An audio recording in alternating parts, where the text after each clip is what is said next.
Srinath Reddy Mittapalli YouTube ఛానల్కి స్వాగతం. అందరికీ నమస్కారం. నేను మీ శ్రీనాథ్ రెడ్డి మిట్టపల్లి. వచ్చి జనవరి 7, 2025 సంవత్సరం.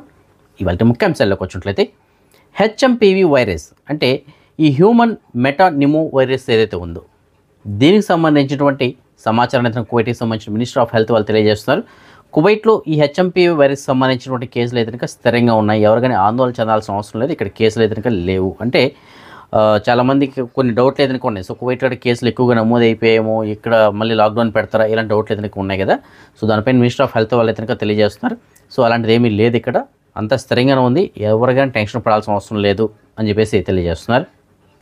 కువైట్ గవర్నమెంట్ కువైట్లో చమురేతర ఆదాయ వనరులు ఏవైతే ఉంటాయో ఆ దిశగా కూడా అడుగులైతే కనుక వేయడానికి ఆలోచిస్తుంది.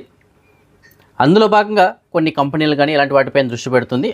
అవి కాకుండా మరొకటి ఏమిటంటే కువైట్లో ఉన్నటువంటి ప్రవాసీలు ఎవరైతే ఉంటారో వాళ్ళు, మరియు కువైట్కి సందర్శన కోసం వచ్చే వాళ్ళు ఎవరైతే ఉంటారో, అంటే విజిట్ వీసా పైన కానీ టూరిస్ట్ వీసాల పైన వచ్చే వాళ్ళు ఉంటారు కదా, అలాంటి వారికి సంబంధించినటువంటి ఛార్జెస్ని పెంచేటువంటి దిశగా కూడా ఆలోచిస్తున్నట్లు తెలియజేస్తున్నారు. అంటే వాటికి లావాదేవీలు జరపడానికి ఉన్నటువంటి ఛార్జెస్ ఏవైతే ఉంటాయో ఆ వీసాలు తీసుకోవడానికి కానీ లేదంటే అకామాలకు కానీ ఇలాంటి వాటికి సంబంధించిన ఛార్జెస్ని పెంచే దిశగా ఆలోచిస్తున్నట్టు తెలియజేస్తున్నారు. దానిపైన ప్రస్తుతానికి ముమ్మరంగా చర్యలు అయితే కనుక తీసుకోబోతున్నారంట. అంటే ప్రస్తుతానికి చర్చలు అయితే కనుక చాలా ముమ్మరంగా జరుగుతున్నాయి దానిపైన. సో అతి త్వరలోనే దీనిపైన ఒక నిర్ణయం తీసుకొని వెలువడించేటువంటి అవకాశాలు కూడా ఉన్నాయని చెప్పేసి అంటున్నారు. సో ఏదైనప్పటికీ కువైట్ ఓన్లీ చమురుపైనే ఆధారపడకుండా, అంటే ఈ పెట్రోల్ వీటిపైన ఆధారపడకుండా వేరే మార్గాల ద్వారా కూడా ఆదాయాన్ని ఎలా సమకూర్చుకోవాలి అనే దాని గురించి ప్రస్తుతానికి కనుక ఆలోచిస్తున్నారు. కొద్ది రోజుల క్రితం వీడియోలో మనం చెప్పుకోవడం జరిగింది. కువైట్లో ఒక ఫిలిపిన్ మహిళని కువైట్కి సంబంధించిన ఒక పౌరుడు హత్య చేసి తన ఇంటి గార్డెన్లోనే పాతి పెట్టాడు అని చెప్పేసి మనం చెప్పుకోవడం జరిగింది. దాని తర్వాత అతను అదుపుగా గడి తీసుకుందని చెప్పేసి మనం చెప్పుకున్నాం. అయితే దీంట్లో మరొక కొత్త ట్విస్ట్ కూడా వెలుగులోకి వచ్చింది. అది ఈ ఫిలిపిన్కి సంబంధించినటువంటి గవర్నమెంట్ అయితే కనుక తెలియజేసింది. అక్కడ ఉన్నటువంటి స్థానిక మీడియాకు వాళ్ళు తెలియజేసినటువంటి సమాచారం మేరకు ఈ వ్యక్తి ఈ ఫిలిపిన్ మహిళను హత్య చేయడానికి, అంటే హత్య చేసి పాతి పెట్టాడు కదా, అది 2 నెలల క్రితమే జరిగింది. అయితే దానికి ముందే మరొక మహిళని కూడా హత్య చేసినట్లు, అది కూడా ఫిలిపిన్కి సంబంధించిన మహిళనే హత్య చేసినట్లు అక్కడ మీడియా అయితే కనుక తెలియజేస్తుంది. మరి ఎవరిని హత్య చేశారు ఏమిటి, ఇవన్నీ కూడా వివరాలు మనకి ఇంకా పూర్తిగా తెలియాల్సి ఉంది. సో మొత్తం ఏంటంటే 2 ఫిలిపిన్ మహిళలను అయితే కనుక అతను హత్య చేసినట్లు ప్రాథమికంగా వాళ్ళు అయితే కనుక తెలియజేస్తున్నారు. కువైట్లో ఎవరైతే నివాసం మరియు కార్మిక చట్టాన్ని ఉల్లంఘించుంటారో అలాంటి వారిపైన చర్యలు తీసుకోవడానికి అయితే గవర్నమెంట్ ఎప్పటికప్పుడు చర్యలు అయితే తీసుకుంటుంది. అందులో భాగంగా ఎప్పటికప్పుడు తనిఖీలు అయితే నిర్వహిస్తూనే ఉన్నారు. 2024కు సంబంధించిన గణాంకాలు అయితే విడుదల చేశారు. 2024 సంవత్సరం మొత్తం మీద సుమారుగా 35,000 మందిని దేశ బహిష్కరణ చేసినట్టు తెలియజేస్తున్నారు. అంటే కువైట్లో ఎవరైతే నివాస చట్టాన్ని ఉల్లంఘించిన ప్రవాసీలు ఉంటారో అలాంటి వారిలో 35,000 మందిని దేశ బహిష్కరణ చేసినట్టు తెలియజేస్తున్నారు. అలాగే వారిని తరలించడానికి ఉపయోగించేటువంటి ఈ బహిష్కరణ కేంద్రాలు ఏవైతే ఉన్నాయో అక్కడ వాళ్ళకి తగినటువంటి ఏర్పాట్లు కూడా చేస్తున్నట్లు తెలియజేస్తారు. అంటే ఈ బహిష్కరణ కేంద్రాలు అంటే ఏదో తీసుకెళ్లి జైల్లో పెట్టేసి ఏదో హింసిస్తారని కాదు. సో అక్కడ తీసుకెళ్ళిన తర్వాత వాళ్ళకి యథావిధంగా అన్ని సౌకర్యాలు ఏర్పాటు చేయడం జరుగుతుంది. అక్కడ సమయానికి తిండి పెట్టడం కానీ, అలాగే వాళ్ళకి రూమ్ కానీ ఉండడానికి కానీ ఇవన్నీ కూడా ఏర్పాటు చేస్తారు. అంటే మరి హోటల్లో మన రూమ్లో ఉన్నట్టయితే ఇంకా కాదు, కానీ టయానికి ఫుడ్ పెడతారు. కాకపోతే ఎక్కువ మంది ఒక రూమ్లో ఉండాల్సి వస్తుంది. సో బాగానే చూసుకుంటారు. ఆల్రెడీ ఎవరైతే అక్కడికి వెళ్ళొచ్చి ఉంటారో వాళ్ళకి ఐడియా ఉంటుంది. సో ఏదైనప్పటికీ కువైట్లో 2024 సంవత్సరంలో 35,000 మందిని పట్టుకొని దేశ బహిష్కరణ చేయడం జరిగింది. 2025లో కూడా అదేవిధంగా తనిఖీలు ఏదైనా కొనసాగుతాయని చెప్పేసి తెలియజేస్తున్నారు. కువైట్లో 2022 ఏప్రిల్ నెలలో ఒక హత్య జరిగింది. మీకు అందరికీ తెలిసే ఉంటుంది. కువైట్కి సంబంధించిన ఒక పౌరుడు అబ్దుల్ అజీజ్ అల్ జాతరి అని చెప్పేసి ఆయన్ని హత్య చేయడం జరిగింది. మరొక పౌరుడు అది కూడా 14 సార్లు కాల్చాడు. అతని పైన తుపాకీతోటి కాల్చి చంపడం జరిగింది. దాని తర్వాత ఆ వ్యక్తిని అయితే అదుపులో తీసుకున్నారు. అయితే హత్య చేసినటువంటి వ్యక్తి ఎవరైతే ఉన్నారో ఆయన కువైట్కి సంబంధించినటువంటి పాలక కుటుంబానికి సంబంధించినటువంటి వ్యక్తి. అయితే దీనిపైన పూర్తి విచారణ జరిగిన తర్వాత కువైట్కి సంబంధించినటువంటి అప్పీల్ కోర్టు అతనికి మరణశిక్ష, అంటే ఉరిశిక్ష విధిస్తూ తీర్పుని అయితే ఇచ్చింది. ఆ తీర్పుని కువైట్కి సంబంధించినటువంటి కోర్ట్ ఆఫ్ కాసేషన్, అంటే కాసేషన్ కోర్ట్ ఏదైతే ఉంటుందో దాన్ని సమర్థించింది. కువైట్లో ఇది న్యాయం అనేటువంటిది ఎవరికైనా ఒకటే, సామాన్య పౌరుడికైనా సరే, పాలక కుటుంబానికి సంబంధించినటువంటి వ్యక్తికైనా సరే ఒకటే న్యాయం అని చెప్పేసి వాళ్ళు తెలియజేస్తున్నారు. సో ఆ దిశగానే ప్రస్తుతానికి ఈ తీర్పుని అయితే విడుదల చేసినట్లుగా తెలియజేస్తున్నారు. సిరియాలో ప్రస్తుతానికి పరిస్థితులు అయితే కనుక చక్కబడుతున్నాయి కొద్దిగా. ఈ పరిస్థితుల్లో ఖతార్కి సంబంధించినటువంటి కమర్షియల్ ఫ్లైట్ సుమారుగా 13 సంవత్సరాల తర్వాత ఈ సిరియాలో ఉన్నటువంటి దమాస్కస్ ఎయిర్పోర్ట్ ఏదైతే ఉందో ఆ ఎయిర్పోర్ట్లో దిగడం జరిగింది. సో ఇది చాలామంది అయితే ఆనందాన్ని వ్యక్తం చేస్తారు. ఎందుకంటే అక్కడ ఉన్నటువంటి పరిస్థితుల దృష్ట్యా ఖతార్ నుంచి విమానాలు అక్కడికి వెళ్ళడం ఆపేశారు పూర్తిగా.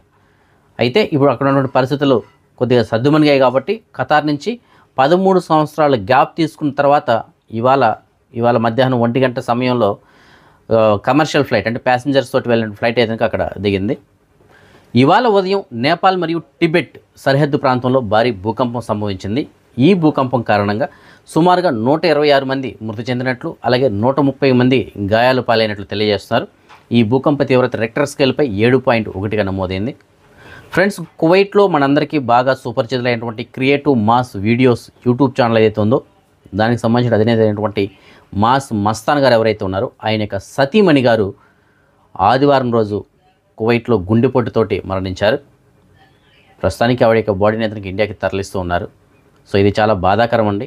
ఎందుకంటే ఒక్కసారిగా సడన్గా ఆ విధంగా జరగడంతో వాళ్ళ కుటుంబం అయితే చాలా బాధల్లోకి వెళ్ళిపోయారు. అంటే తట్టుకోలేనటువంటి పరిస్థితి.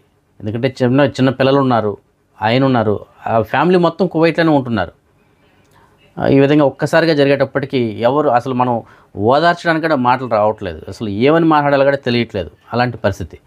సో ఏదైనప్పటికీ వారి యొక్క కుటుంబం ఆవిడ ఎవరైతే ప్రాణాలు కోల్పోయారో ఆవిడ యొక్క ఆత్మకైతే శాంతి చేకూరాలని చెప్పేసి కోరుకుంటున్నాను. అలాగే వారి యొక్క ఫ్యామిలీకి నా తరపున ప్రగాఢ సానుభూతి తెలియజేస్తున్నాను. సో త్వరగా వారి కుటుంబం ఈ బాధలో నుంచి బయటపడాలని చెప్పేసి, అలాగే ఎవరైతే ప్రాణాలు కోల్పోయారో ఆవిడ యొక్క ఆత్మకి శాంతి చేకూరాలని చెప్పేసి అయితే నాకు కోరుకుంటున్నాను. అయితే అందరికీ నేను తెలియజేసేది ఏంటంటే ఈ సందర్భంగా ఎవరైతే బీపీ అంటే బ్లడ్ ప్రెషర్ తోటి బాధపడుతుంటారో అలాంటి వారు తప్పనిసరిగా కొన్ని జాగ్రత్తలు అయితే తీసుకోండి. నెగ్లెక్ట్ మాత్రం ఎట్టి పరిస్థితుల్లో చేయకండి. ఏముందిలే బీపీనే కదా తగ్గిపోతుందిలే, కొద్దిగా రెస్ట్ తీసుకుంటే సరిపోతుంది, లేదంటే ఇంకోటి అని చెప్పేసి అశ్రద్ధ చేయకండి. మీరు డాక్టర్ని కలిసినప్పుడు ఏదైతే డాక్టర్ మీకు మెడిసిన్స్ సజెస్ట్ చేసి ఉంటారో ఆ మెడిసిన్స్ని క్రమం తప్పకుండా డాక్టర్ చెప్పినంతకాలం ఆయన ఇచ్చినటువంటి డోస్ ఏదైతే ఉంటుందో దాని ప్రకారం మాత్రలు అయితే కంటిన్యూ చేయండి. అనవసరంగా మాత్రలు మానేయకండి. కాకపోతే మీరు మీ జాగ్రత్తలు తీసుకుంటూ ఆ డోసును తగ్గించుకునేటువంటి ప్రయత్నం అయితే చేయొచ్చేమో, కానీ డాక్టర్ సలహా లేకుండా పూర్తిగా మీరు మాత్రలు మాత్రం మానేయకండి. ఎందుకంటే మనం జనరల్గా డాక్టర్స్ చెప్పేటువంటి ఒక వర్డ్ ఉంటుంది, అదేమిటంటే సైలెంట్ కిల్లర్స్ అనేసి అంటారు. దేనంటే ఈ బీపీ కానీ షుగర్ కానీ ఇవేంటంటే సైలెంట్ కిల్లర్స్ మనకి తెలియకుండానే మనల్ని చంపేస్తాయి. సో అంత బాగానే ఉందనుకుంటాం, కానీ ఒక్కసారిగా రివర్స్ అయిపోతుంది మొత్తం. కాబట్టి దయచేసి ఎవరైతే ఈ షుగర్ కానీ బీపీ కానీ ఇలాంటి వాటితో బాధపడుతుంటారో డాక్టర్ సలహా లేకుండా మీరు ఎట్టి పరిస్థితుల్లోనూ మందులు అయితే ఆపేయకండి. మీరు ఆపాలనుకుంటే డాక్టర్ సలహా తీసుకొని ఆపండి. కాకపోతే మీరు తీసుకున్నటువంటి ఆహారపు అలవాట్లు, మీరు తీసుకున్నటువంటి జాగ్రత్తలు ఏవైతే ఉంటాయో వాటి వలన మీరు తీసుకున్నటువంటి డోస్ ఏమన్నా తగ్గచ్చేమో, కానీ పూర్తిగా మారడానికి అయితే ఉండదు. సో డాక్టర్ అయ్యా మీకు తగ్గిపోయింది మానే అంటే అది వేరే సంగతి. అంతేగాని అదిగా డాక్టర్ చెప్తారు మీకు, అయ్యా నీకు ఇంతకుముందు 1000 mg వాడుతున్నావు, సో నువ్వు తీసుకున్నటువంటి జాగ్రత్తల కారణంగా ఇప్పుడు ప్రస్తుతానికి షుగర్ అయితే కొద్దిగా కంట్రోల్ అయింది, లేదంటే బీపీ కంట్రోల్ అయింది, నువ్వు ఈ పవర్ వాడితే చాలు, ఒక 500 వాడితే చాలు, 250 వాడితే చాలు అని చెప్పేసి డోస్ తగ్గించేటువంటి ప్రయత్నం ఆయన చేయొచ్చు. సో అలా ఉంటుంది తప్ప ఒకసారిగా మీరు నాకు ఇప్పుడు ప్రస్తుతానికి నార్మల్గా ఉంది, నాకు మందులు అవసరం లేదేమో అన్నటువంటి ఆలోచనలు అయితే చేయకండి. సో అది నేను చెప్పేటువంటి విషయం కొంతమందికి ఉపయోగపడచ్చు, ఎందుకంటే చాలామంది దీని గురించి తెలిసి ఉంటుంది. ఎవరైతే తెలియకుండా ఉంటారో వారి కోసం చెప్పేసి తెలియజేస్తాను. కాబట్టి ఏదానికైనా సరే మీరు ఒక ట్రీట్మెంట్ తీసుకుంటున్నప్పుడు, ఒక దానితో బాధపడుతున్నప్పుడు డాక్టర్ సలహా ఏదైతే ఉంటుందో దాని ప్రకారమే మీరు ఫాలో అవ్వండి. మీ సొంత ఆలోచనలు మాత్రం చేయకండి. అలాగే యూట్యూబ్లో ఏదో కొన్ని వీడియోలు వస్తుంటాయి, ఆ వీడియోలు చూసి వాటి ప్రకారం మీరు ఫాలో అయ్యి ఊరికి అనవసరమైనటువంటి ప్రాబ్లమ్స్ కొన్ని తెచ్చుకోకండి. ఎందుకంటే డాక్టర్స్ అనేటువంటి వాళ్ళు నిపుణులు, వాళ్ళు ఎంతో చదువుకొని ఎంతో నాలెడ్జ్ ఉన్నటువంటి వాళ్ళు మనకి సలహాలు సూచనలు అయితే ఇచ్చి అలాగే ట్రీట్మెంట్ ఏదైనా చేసుకుంటారు. యూట్యూబ్లో కొంతమంది ఏమీ తెలిసి తెలియక అక్కడ చూసి ఏదో చెప్పేస్తుంటారు. అలాగే వారికి తోచింది వాళ్ళు చెప్తూ ఉంటారు. అది జరగచ్చు, జరగకపోవచ్చు. వారికి జరిగినటువంటి విషయం మనకు జరగాలని చెప్పేసి లేదు కదా. కాబట్టి యూట్యూబ్లో వచ్చేటివి అన్నీ కూడా మిమ్మల్ని నమ్మమని చెప్పట్లేదు, అలాగే నమ్మద్దని కూడా నేను చెప్పట్లేదు. కాకపోతే డైరెక్ట్గా మీరు డాక్టర్ సలహా తీసుకొని మందులు అయితే కనుక వాడుకోండి. ఇది నా పర్సనల్ రిక్వెస్ట్ అయితే కనుక. మన సబ్స్క్రైబర్ ఒకరు మనకు మెసేజ్ పెట్టారు, ఆయన యొక్క పర్స్ని ఫర్వానియా ప్రాంతంలో పోగొట్టుకున్నానని చెప్పేసి అంటున్నారు. ఆ పర్సులో ఆయనకు సంబంధించినటువంటి సివిలిటీ కార్డు, డ్రైవింగ్ లైసెన్స్, అలాగే ఇండియాకి సంబంధించిన డ్రైవింగ్ లైసెన్స్, ఈ కార్డులన్నీ కూడా ఉన్నాయని చెప్పేసి అంటున్నారు. దాంతోపాటు సుమారు ఒక 134 డబ్బులు కూడా ఉందని చెప్పేసి అంటున్నారు. సో ఎవరికైనా సరే నాకు సంబంధించిన కార్డులు అయినా సరే అట్లీస్ట్ దొరికితే నాకు ఇవ్వండి అని చెప్పేసి ఆయన కోరుతున్నారు. సో ఆయనకు సంబంధించిన కార్డ్స్ పైన పేరు అయితే కనుక పవన్ కుమార్ కారు మంచి అని చెప్పేసి ఉంటుంది. సో ఫ్రెండ్స్, మీకు ఎవరికైనా సరే పవన్ కుమార్ కారు మంచి అన్న పేరు కలిగినటువంటి సివిలిటీ కార్డు కానీ డ్రైవింగ్ లైసెన్స్ కానీ ఏదైనా సరే దొరికినట్లయితే మీకు నేను డిస్ప్లేలో ఆయనకి సంబంధించిన నెంబర్ ఇచ్చాను, ఆ నెంబర్ కాల్ చేసి ఆయనకి సమాచారం అందించగలరు. మన సబ్స్క్రైబర్ ఒకరు మనకి కైర్వాన్ ప్రాంతం నుంచి మెసేజ్ పెట్టారు. ఒక కువైట్ వాళ్ళతో పనిచేయడానికి ఒక డ్రైవర్ కావాలని చెప్పేసి అంటున్నారు. అయితే ఆల్రెడీ కువైట్లో ఉన్నటువంటి డ్రైవర్ అయినా సరే పర్లేదు, లేదు కొత్త వీసా పైన వస్తామంటే వీసా అయినా సరే ఇస్తాము అని చెప్పేసి అంటున్నారు. కాకపోతే కువైట్ రిటర్న్ అయ్యి ఉండాలి అనేసి అంటున్నారు. అంటే ఆల్రెడీ ఇంతకుముందు కువైట్లో పనిచేసినటువంటి అనుభవం కలిగి ఉన్న వాళ్ళు ఎవరైనా మళ్ళీ కువైట్కి రావాలనుకుంటుంటారు చూడండి కొత్త వీసా పైన, అలాంటి వాళ్ళు కావాలని చెప్పేసి అంటున్నారు. సో అలాంటి వాళ్ళు ఎవరైనా ఉంటే కనుక మీకు నేను డిస్ప్లే లైన్కి సంబంధించిన నెంబర్ ఇచ్చాను. ఆ నెంబర్ కాల్ చేసి పూర్తిగా కనుక్కొని మీకు వాళ్ళకి సమ్మతమైతే కొత్త వీసా పైన రావడానికి కానీ లేదంటే కువైట్లో ఉంటే ఆ పనికి వెళ్ళడానికి కానీ ట్రై చేయొచ్చు. ఇవాళ మానస అనేటువంటి అమ్మాయి పుట్టినరోజు జరుపుకోవడం జరుగుతుంది.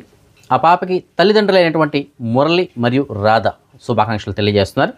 ఇంకా ఎవరైనా మన సబ్స్క్రైబర్స్ యొక్క పిల్లలు వాళ్ళ పుట్టినరోజు జరుపుకుంటుంటే వారికి కూడా నా తరపున పుట్టినరోజు శుభాకాంక్షలు.